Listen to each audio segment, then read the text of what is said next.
Hi and welcome to this week's episode of Translate Relate. I am Jenna and this is Becki. And on this week's episode, we're going to be having a look at contracting.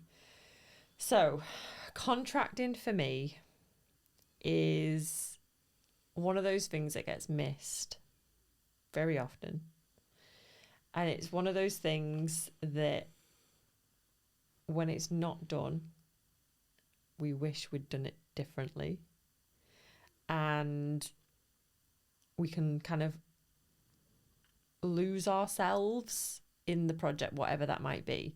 So with contracting, there's different types. So you might think of, well, I guess in a nutshell, it's setting expectations. Yeah. What are your expectations? What is your anticipated expected outcome from this transaction? And that might be, well, it can be, I'm thinking about me and Rob as well, you know. So we have set certain ground rules of this is what married life will look like. This is it. And if it doesn't look quite like that, we need to have a discussion about how we've got lost or tangled or forgotten. We can have contracts between like therapeutic contracts. So the person receiving the therapy and the therapist. And I'm also thinking about from a learner and facilitator perspective where we do ground rules and what do people want to learn today, what would you like to get out from today and things like that. We've got, so a quote from Steiner, so use legal contracts as an example and TA contracts should meet the 4 requirements. Mm-hmm. Mutual consent. Both parties must agree on the contract and the contract is drawn up and negotiated by both parties. Mm-hmm. Valid considerations, some kind of reasonable compensation is agreed for the work that is carried out. Competency, both the professional and the client need to be competent to do what has been agreed.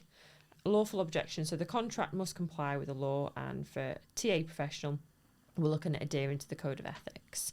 I guess in my head what's going on right now is all the times that things have gone wrong and these expectations haven't been set, or we've made certain assumptions that things will be the way that we do things. And I think it's very easy to make assumptions on how the other person or people will act based on what we would do. So very often we'll say, well, I wouldn't have done that. I wouldn't have done it that way. I'd never do that. But if it's completely normal for that other person to act and behave in that way, it's recognizing that people are different. People have had different experiences. So how can we come together as 2 parties or as a group to discuss what do we expect? Because I know I've done training sessions where people have turned up late and they haven't even just got their phone out to send like a sneaky text message. They have rummaged through the bag, got a wire and a plug to put it on charge, then got their chair and quite disruptively like shuffled their chair across to the nearest plug socket after looking for a plug socket or asking people do they know where the nearest plug socket is, and then plugging the phone on charge and then looking at it. And I'm thinking, I wouldn't act like that. I wouldn't do that. But because that person missed like the ground rule setting, the contracting, the learning contract setting, they weren't part of that agreement. So why would they do it? Because they haven't agreed. So looking at the mutual consent, like they haven't agreed to that. And you mentioned this about Morris and Natalie Heimowitz. Let's go with Heimowitz, yeah. Heimowitz. And I really liked this part because now you've brought my attention to it, I can see how important it is. So when the contracts are drawn up with all three ego states to be considered, the parent looks out for whatever the desired change is moral, legal and ethical. The adult examines whether it is possible and safe, and the child wonders if the change is enjoyable and interesting. And when I read this, I was like, oh, I can see how you need to cater for the different ego states.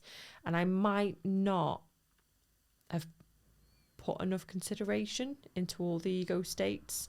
But yeah, now I can see like, I was doing something the other day.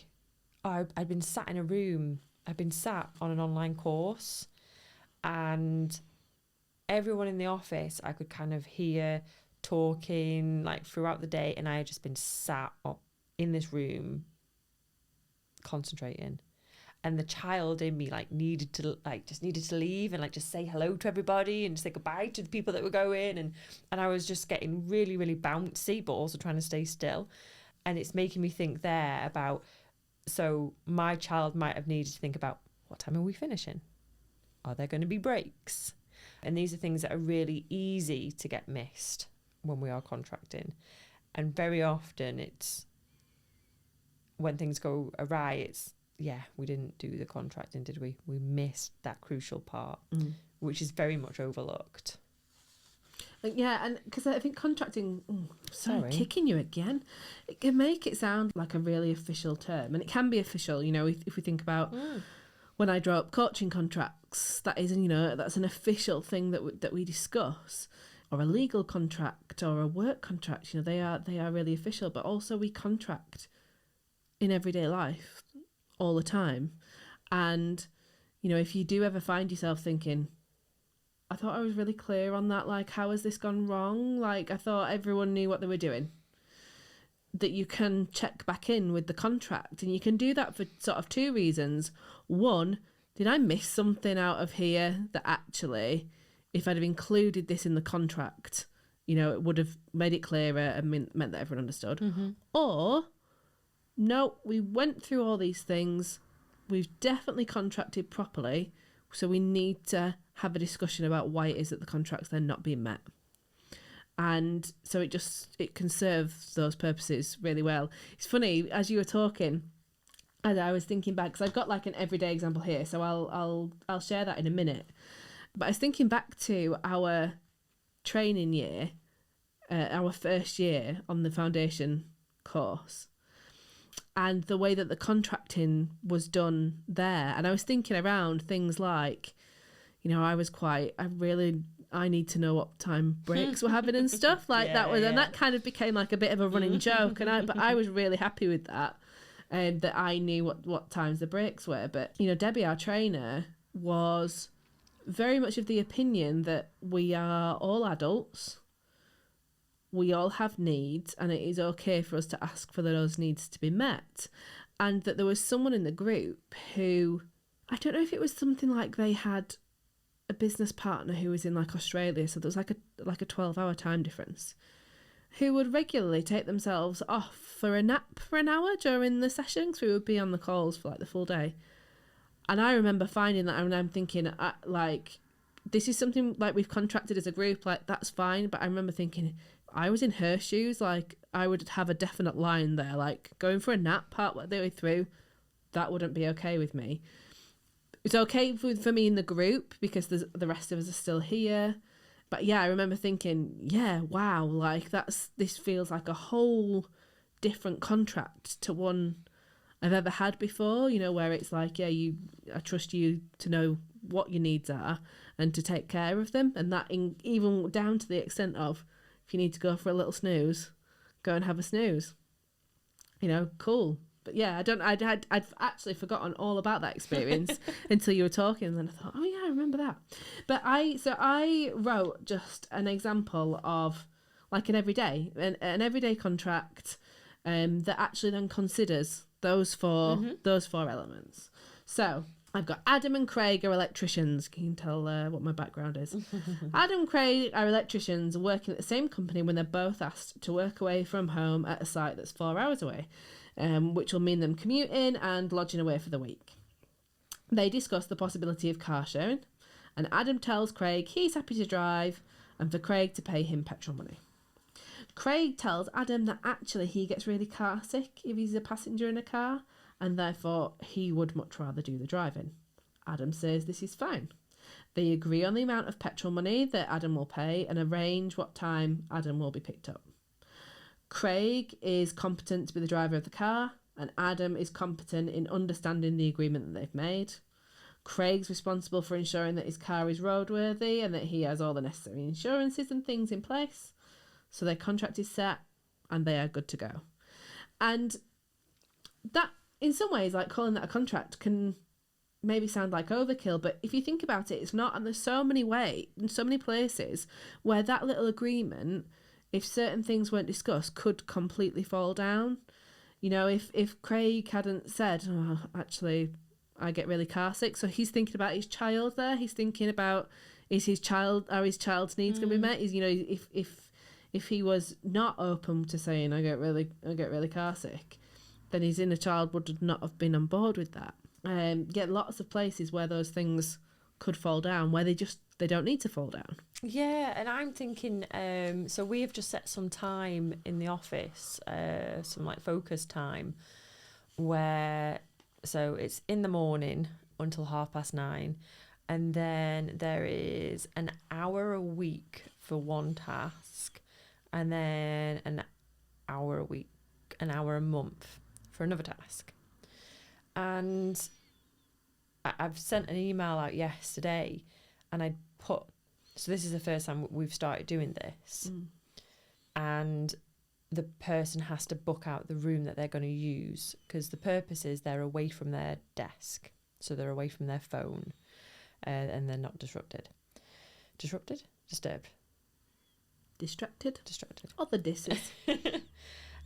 So I sent an email out yesterday saying, like, I've put this in the diary, we need to consider what the rules are. And some people will be thinking, well, why do we need to set rules? But if we've got 5 people doing focus time, that's 5 different expectations of what is going to be achieved. So I've said about, some people might not think to step away from the desk. I just don't answer the phone. But then if the rest of the team don't know that you're on focus time and they just see that you're not answering the phone, like, how are you going to communicate to people that you don't answer the phone during this time? Or to not be disturbed. Well, is it okay if someone's making a brew to knock on the door and say, do you want a brew? And I know that sounds really basic, and you could absolutely prep and plan for everything. And we're not trying to do that. We're just trying to get some kind of like a few ground rules in place that everyone knows, like what the rules are and what needs to be achieved and what the expectations are. But if we are not going to consider what the contract is for that specific focus time, no one can get it wrong. So if people don't achieve what we expect them to achieve, well, it's not their fault, because they're just doing what they think's right. So yeah, it could be overkill for some people, and as I say, you can't prep for absolutely everything, but you can prepare for what your experience allows, and then have a review date in place, set the recontract in, so it's like, right, okay, things aren't quite going right, can we review this? Was something not said clearly enough? We've gone kind of with the informal route. Does it need to be a little bit more formal? And in our case, does there need to be a process? We're actually putting it in the descriptions, like on the calendar description, so people are aware. But yeah, so I've got here like formal and informal, and some of it can be implied as well. When you were talking, I was thinking about people entering the shop, and the contract there is I will pay for the items that I take.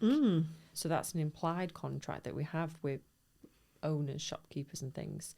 Yeah, it can be so confusing because so many people set different rules on other people, but it's about just having that open and honest discussion of what are the ground rules, what are our expectations, what does success look like, and when do we know when we're not there, so that we can come back. Yeah, because at the end of the day, if things are going to go wrong, they've gone wrong because the contracting stage wasn't done to its full potential, wasn't done properly.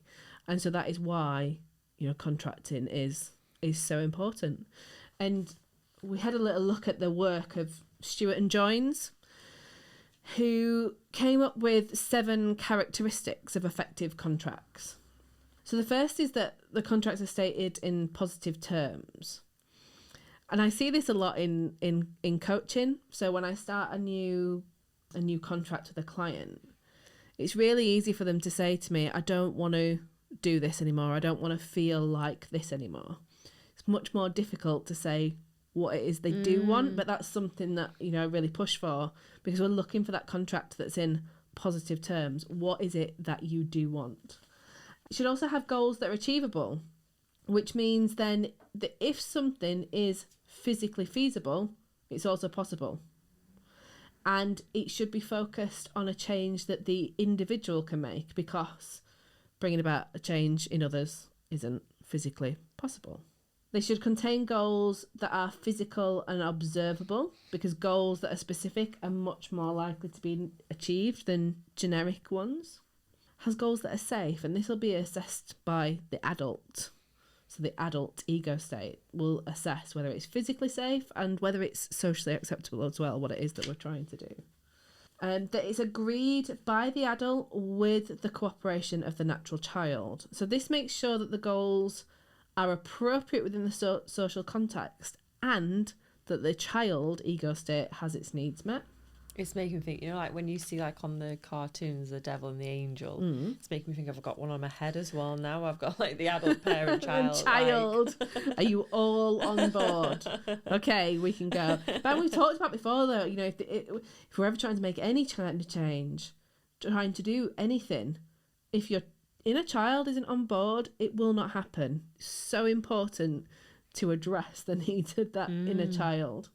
Acknowledges the cost of the change. So this isn't just cost in terms of money, it can also mean in terms of things like time. So whether that's, the money and time that someone spends coaching with me, training with you, whatever. But also, and we've talked about this on previous podcasts, the consequences of the changes that they'll make on an interpersonal level. So that might not always be... There probably are a lot of situations, actually. I was going to say that might not always be appropriate, like in a day-to-day thing, but I can think of some ideas where they are, so I can come back to that. But, if you think about what I'm working with clients on within coaching to look to achieve, as they start to make changes, the people around them are going to respond or react to those changes in a certain way. And so they need to acknowledge that could happen. But I was thinking about, like when does this happen? Just like every day, out of like a coaching or a therapy setting. And I was thinking about things like, if you ask someone within your team to take the lead on something, then the contract that you make with them about the work that they're going to do, and they're going to take the lead on something, there is going to be fallout on an interpersonal level. Some people will love the fact that this person's taking the lead on it. Others will really resent it. They'll push against it. Whether consciously or subconsciously, they'll be sabotaging their, that what it is that person's doing, because they think they should have got it, or they think someone else should have got it, or they've never really liked them or whatever. So it's, Or I've been here longer. Yeah, I've been here longer. And so, you need to acknowledge that has the potential to happen. And then finally is one, and I've written here they've said here, because I've copied what Stuart and Johns have said. One where the client is committed to doing the work, both within sessions and in between. But again, put that into a team context. If you're creating a contract with someone, you need that person to have committed to actually going and doing that work. It's not good. It's not good enough that it's just that implied commitment, a bit like you said with the shopkeeper. You want them to say, yes, I will go and do this work. And then that's the point where, if things aren't working, you revisit your contract. Have you hit those points? Haven't hit them? Okay, this is why it's not working. We need to be clear on this. Or we were really clear in the contracting stage. Something's gone wrong here. We need to revisit the contract and see what's happening.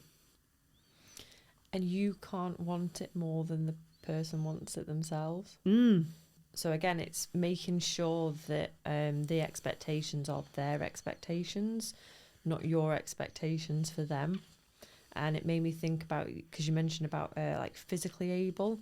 Yep. And one of the things, this is slightly different, but it did make me think of this, is within nursing, we discuss person-centered care, and it's not appropriate for, maybe a 100-year-old lady who's coming with a fractured hip for me to say, and she'll run the next London Marathon. It's probably more likely that she will be able to transfer to the toilet. And that's probably a more important goal for her than the London Marathon. So it has to be, that's what it made me think of when you were talking about that. Like, it can't just be what I want for the person, it's what is important to them.